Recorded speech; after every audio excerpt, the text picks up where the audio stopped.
Carroll County say reality star Wendy Osefo concocted a story so far from reality that she's now facing a string of felony fraud charges.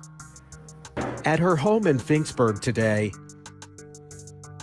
there was no sign of the housewife, but her neighborhood was buzzing with the news as police accused Wendy Osefo of being a fraud. Oh honey, buckle up, because Wendy Osefo's life just took a turn straight out of a reality TV nightmare. What started as whispers about shady behavior has officially exploded into a full-blown federal case. And let me tell you, the receipts are wild. Wendy and her husband, Eddie, aren't just in a little trouble. They're allegedly running a full-on scam operation, and the feds are not playing. From staged burglaries to insurance fraud and secret accounts, this tea is piping hot. And the streets are not ready. Stick around, because we're breaking down every messy detail, and trust me, Wendy's comeback era might just be over before it even started. Honestly, it's looking like Wendy Osefo's career might be done for real this time. The feds just dropped the full receipts, and baby, the mess is even deeper than anyone expected. Turns out, Wendy and her husband weren't just dabbling in a little shady business. They were apparently running a whole scam operation behind the scenes. And now the truth is out there for everyone to see. Now she's gearing up for what's about to be a very long, very expensive legal battle. And let's just say, this is not the comeback era she imagined. The worst part? She did this to herself. If sis had just kept quiet, she might not be drowning in all this drama right now. But no, she went to BravoCon acting like the world was attacking an innocent black woman for no reason.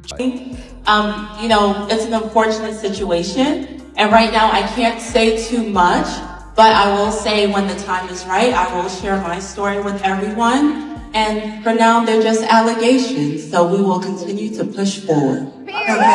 Trying to flip the narrative. According to the feds, they've got Wendy boxed in with no escape route this time. They're calling their case foolproof, like airtight to the point where nothing she says, does, or cries about is going to save her. And listen, if there's one group you never want to play with, it's insurance companies. These people will dig through fire, flood, and the gates of hell themselves just to prove you tried to pull a fast one on them. They do not play. And here's where things get even messier. Wendy is out here scrambling, trying to separate her case from her husband's like she's suddenly innocent by association. She's basically telling the courts, look, whatever he did has nothing to do with me, because she knows being tied to his charges is dragging her deeper into the quicksand. The desperation is loud, honey, very loud. This season, well, the Wendy stuff happened after they were filming, but I'm just like, yeah, I've got questions. Like, you know what I mean? Like, what's your biggest question for the Wendy situation? Well, I first would want to hear what she has to say, and then I'll have my follow-up questions. Because and it's, what's crazy is that, like, nothing even personal towards Wendy. This would be, like, towards any. So the whole saga actually kicked off way back in April of last year, right after Wendy and Eddie returned from their little Jamaican getaway. And baby, they wasted no time. The minute they got home, they were on the phone with the cops, breathlessly claiming their house had been ransacked. According to them, some mystery burglars supposedly broke in and walked off with a mountain of designer bags and jewelry. We're talking a claimed loss of $450,000. And of course, they submitted all of this to not one, but two insurance companies like they were starring in their own crime drama. But here's the thing. The moment they dropped the word burglary, investigators perked all the way up. Why? Because the neighborhood Wendy and Eddie live in is not the type of place where criminals just casually stroll through. It's one of those quiet, well-protected, nothing ever happens here areas. I forgot that in April, your home was broken into or something. Was this during filming that this happened? I think it was right before. Okay. Like, literally before camera went up. It happened because my family was away on spring break. It was our spring break trip with the kiddos. And I was just so heartbroken. Like, I think a few of my first initial scenes, I'm just a little bit uneasy because we had just been violated, so to speak. It was the worst thing. It's so unexpected, especially since from my vantage point and from the investigators' vantage point, it was targeted, Really? Yeah, because I've lived in this neighborhood for, a long time, but since the neighborhood has been in inception for over 20 years, there has been no burglary. Yeah.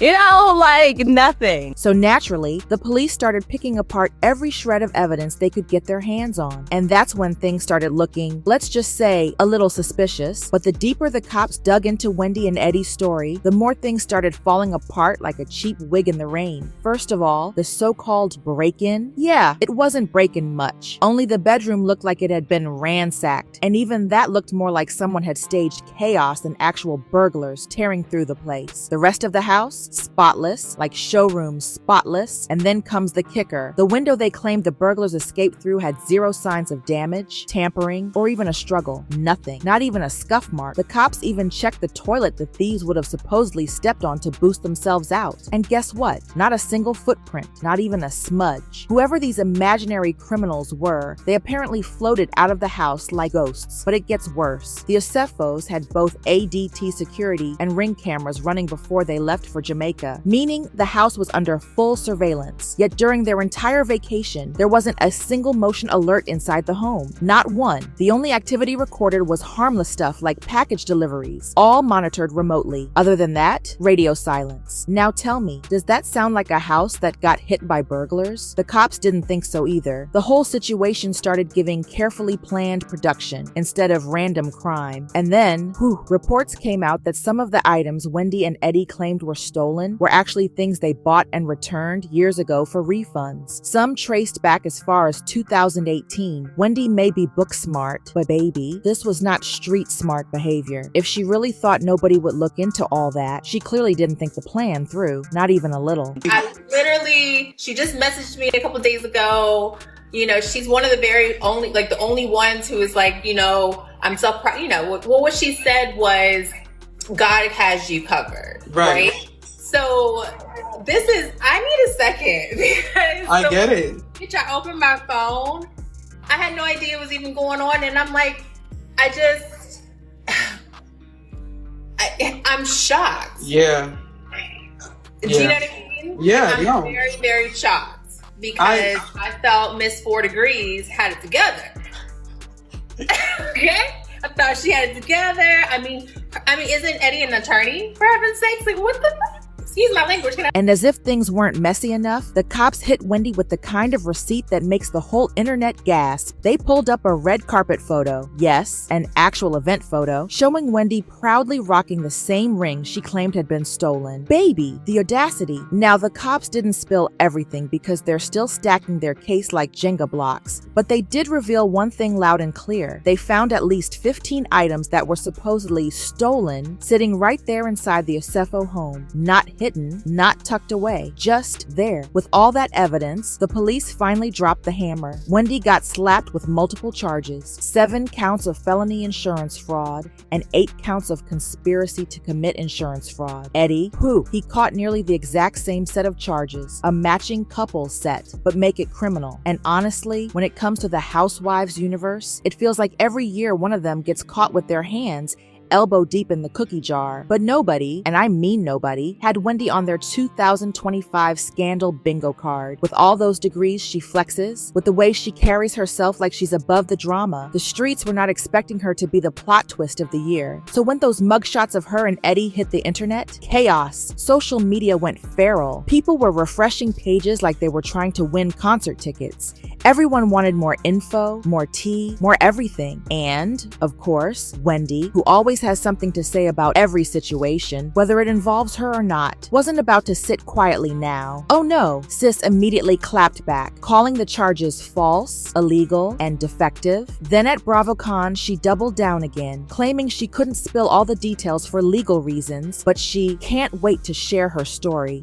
You know, it's an unfortunate situation, and right now I can't say too much, but I will say when the time is right, I will share my story with everyone. And for now, they're just allegations, so we will continue to push forward. Okay. I know that's right. The way Wendy spun it, you'd swear the cops woke up one morning and said, let's go ruin an innocent black family today. She was really leaning into the victim narrative, like she was starring in her own Lifetime movie. But baby, the police were not buying it, and they definitely weren't about to let her flip the script on them. And if you thought the tea that's already out there was piping hot, brace yourself, because what the cops just revealed, Chile, it's volcanic. They basically tore through Wendy's entire digital and financial financial life. We're talking emails, bank records, IG accounts. They seized everything that had her name, her energy, or her fingerprints on it. And wait for it. Turns out, Sis had a third Gmail account, completely disconnected from her or Eddie's real names. The police got access to it through a warrant served straight to Google, so now investigators are poking around in the inbox she clearly didn't want them to find. Then they reached out to luxury brands like Van Cleef, Louis Vuitton, Saks, and even Ascot Diamonds, checking what actually happened to all those missing items Wendy and Eddie claimed were stolen. And guess what the cops uncovered next? Sit down for this. The Osefos were allegedly using at least 40 different credit cards under names like Pam Oliver and Eddie Hennessy, like they were running a whole undercover operation, all to hide their real identities. Who even thinks of that? And the bank statements? Who? Investigators say the spending habits were wild, like stretch your eyes wide wild.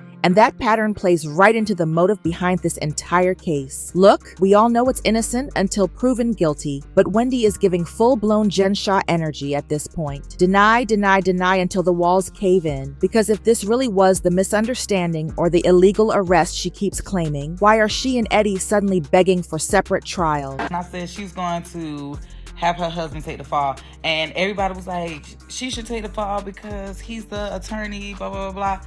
I told him, I said, I understand what y'all saying, but he's the one that made the phone calls. He's the one that sent the email. They got a stronger case against her husband. More than likely, he's going to take the fall. Like, you know what I'm saying? They got small kids. One of them needs to be out of jail for their children. You know what I'm saying? And I just had a feeling and whatnot.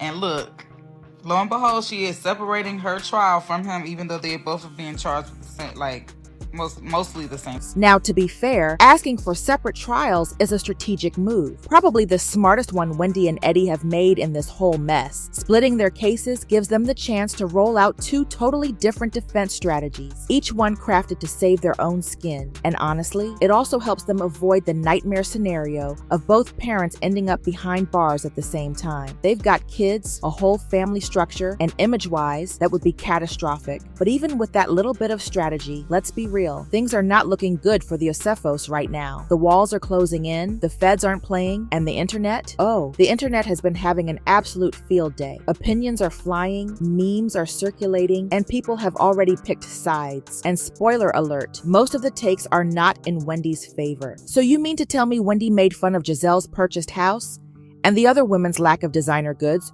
only for her to be filing fraudulent insurance claims for money? Baby Wendy might be the brokest one on the cast. I can't believe this Wendy and Eddie Osefo nonsense. Facing felonies to create the illusion of a lifestyle? They never needed to do this.